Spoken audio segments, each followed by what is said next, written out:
முதலாக தங்களுடைய அரசியல் வாழ்க்கையை பதிவு செய்திருக்கிறது தமிழக வெற்றி கழகம். ஏங்க அவங்க 2 வருஷம் ஆயிடுச்சு கட்சி ஆரம்பிச்சு, இன்னைக்கு பெரும்பான்மை நிர்வகிக்கிறதுக்கு போராடிக்கிட்டு இருக்காங்க. கிட்டத்தட்ட சிஎம் ஆக போறாரு விஜய் அவர்கள். இன்னைக்கும் நாளைக்கே தெரிய போகுது.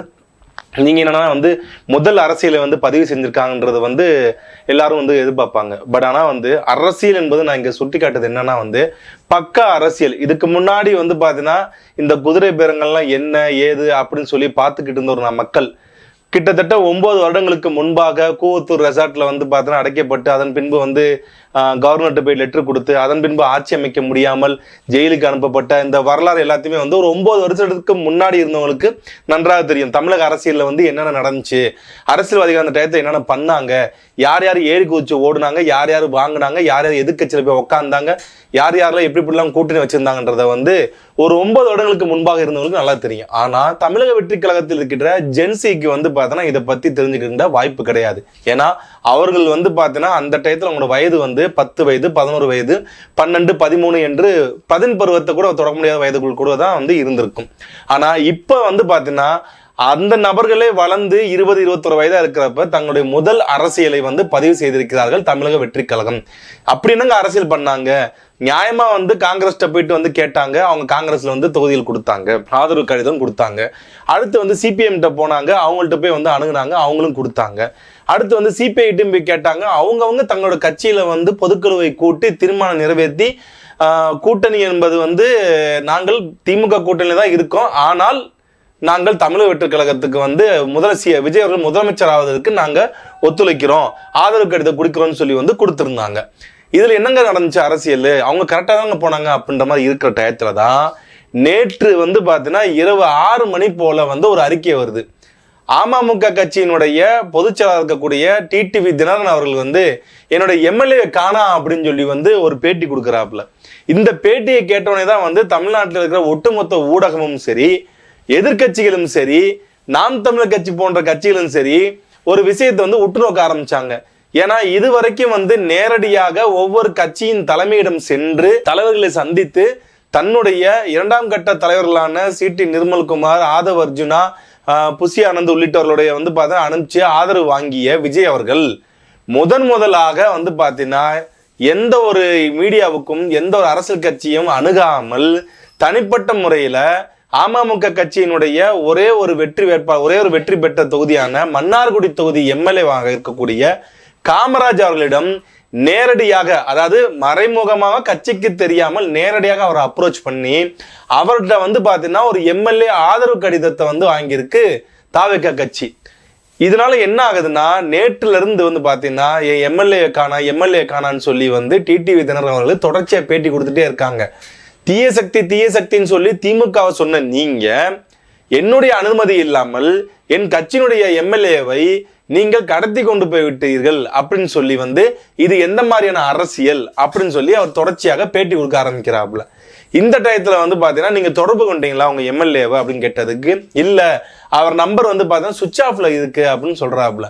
ஸோ சுவிட்ச் ஆஃப் ஆயிருச்சு.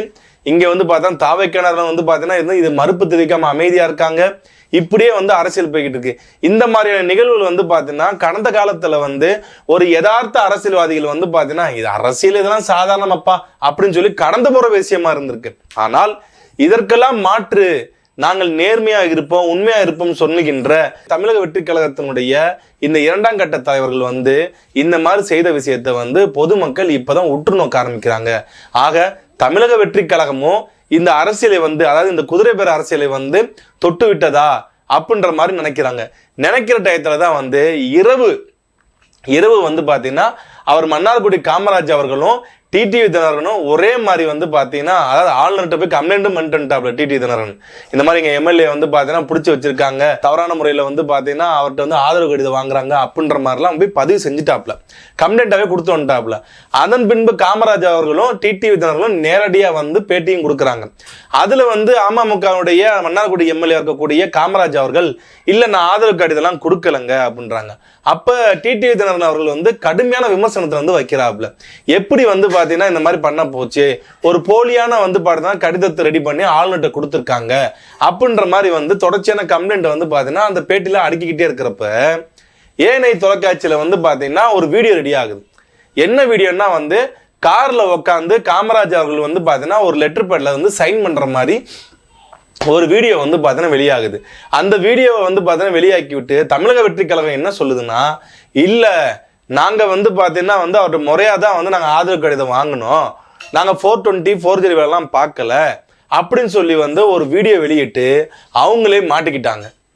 ஏங்க அதான் மன்னார்குடி எம்எல்ஏ தான் வந்து எழுதி கொடுத்துருக்காப்புல, சைன் பண்ணியிருக்காப்புல, அப்புறம் என்னங்க வந்து நீங்க அவங்களே மாட்டிக்கிட்டாங்கன்னு சொல்றீங்க, இது எந்த விதத்துல நியாயம்னு சொல்லி வந்து எல்லாரும் வந்து கேட்கலாம். ஆனால் இது முறைப்படியாக நடந்த நிகழ்வா? நீங்க சிபிஐ வந்து இருக்கின்ற கம்யூனிஸ்ட் பார்ட்டி ஆஃப் இந்தியா, இந்திய கம்யூனிஸ்ட் எம்எல்ஏ 2 பேர்ட்டையும் கார்ல ரன்னிங் போறப்பையும் பாத்ரூம் போய் குளிச்சுட்டு இருக்கப்பையும் வந்து லெட்டர்ல கையெழுத்து வாங்கினீங்களா? மார்க்சிஸ்ட் கம்யூனிஸ்ட் கட்சியுடைய 2 எம்எல்ஏட்ட வந்து பாத்தீங்கன்னா கம்மாயில குளிக்கிறப்பையும் கிணத்துல குளிக்கிறப்பையும் போயிட்டு இந்த மாதிரி கையெழுத்து வாங்கி வீடியோ எடுத்தீங்களா? அதே போல காங்கிரஸ் எம்எல்ஏக்கள் ராகுல் காந்தி அவர்கள் ஸ்விம்மிங் பூல்ல வந்து பாத்தீங்கன்னா வந்து அவர் நீந்திக்கிட்டு இருக்கிறப்ப வந்து பாத்தீங்கன்னா அப்படி போய் கையெழுத்து வாங்கிட்டு வந்தீங்களா? ஆதரவு கடிதம் வாங்கிட்டு வந்தீங்களா? அந்த 5 எம்எல்ஏ வந்து பாத்தீங்கன்னா வந்து சாப்பிட்டு எடுக்கிறப்பையும் இல்ல வந்து பாத்தீங்கன்னா மற்ற வேலையை செய்திருக்கிறப்ப இப்ப வாங்கிட்டு வந்தீங்களா? அப்ப ஒரு முறையான ஒரு அணுகுமுறையே இல்லாமல், ஒரு கட்சியினுடைய பொதுச் செயலாளரின் அனுமதி இல்லாமல், அவரை சந்திச்சு ஆதரவு கடிதம் கேட்காமலும் அவர் ஆதரவு கடிதம் கொடுக்காமலையும் எப்படி அவர் கட்சியை சேர்ந்த ஒரு எம்எல்ஏவிடம் வந்து பாத்தீங்கன்னா ஒரு ஆண்ட வேலை ஒரு கார்ல உட்காந்து நாங்க வாங்கணும்னு சொல்றது தமிழக வெற்றி கழகத்தினுடைய நேர்மையையும் உன்னதமான அரசியல் நாங்கள் கொடுப்போம் என்று சொன்ன விஷயத்தையும் முதலாக கேள்விக்குறி ஆக்கிவிட்டார்கள். இதற்கு முழு காரணமாக வந்து யாருடைய பேர் அடிபடுதுன்னா ஆதவ அர்ஜுனா பேர் தான் அடிபடுது. இவர் தான் இதை பண்ணாரு அப்படின்ற மாதிரி அவருடைய பேர் தான் வந்து இது அடிபடுது.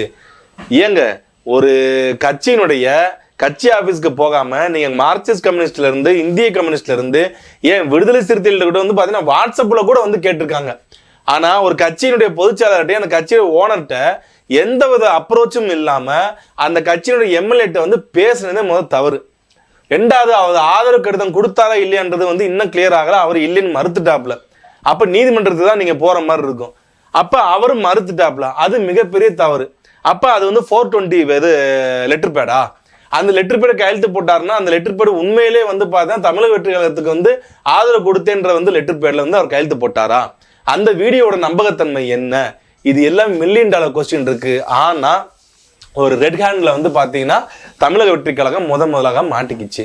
2வது வந்து பாத்தீங்கன்னா ஏற்கனவே வந்து பாத்தீங்கன்னா சொன்ன மாதிரி ஒரு மூத்த அரசியல்வாதியா இருக்கக்கூடிய KA செங்கோட்டையன் அவர்களுடைய அணுகுமுறையை ஆதவ அர்ஜுனா புறக்கணிக்கிற வரை விஜய் அவர்களுக்கு இது மிகப்பெரிய பின்னடைவாக இன்னும் போக போக வருது. ஆட்சி அமைக்கிறதுக்கு முன்னாடியே ஒரு 420 வேலையில வந்து மாட்டிக்கிட்ட இந்த கட்சியானது ஆட்சி அமைத்த பின்பு KA செங்கோட்டையன் மாதிரி முன்மாதிரியா இருக்கக்கூடிய அரசியல்வாதிகளை புதனம் தள்ளிவிட்டு ஆதவ அர்ஜுனா போகின்ற அந்த மாதிரி லாட்ரி அதிபர்களுடைய அந்த பின்னணியில் வந்தவர்களுடைய தமிழகம் கையில போனா என்ன ஆகுன்றது வந்து இப்பயும் அரசியல் வட்டாரத்தை வந்து பாத்தீங்கன்னா மிகப்பெரிய ஒரு பேசும் பொருளா வந்து மாறி இருக்குங்க.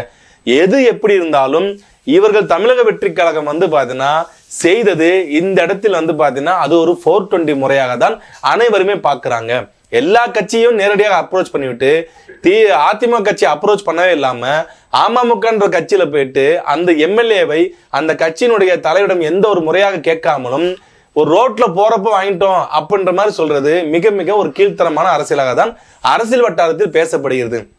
இதை வந்து விஜய் அவர்கள் செய்ய சொல்லியிருப்பார்களா அப்படின்றது $1 மில்லியன் கொஸ்டின்.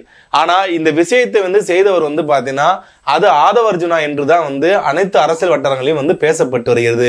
முதலாக நாங்களும் அரசியல்வாதிடா அப்படின்றத வந்து பாத்தீங்கன்னா கால் தடம் பதித்துள்ளது தமிழக வெற்றி கழகம்.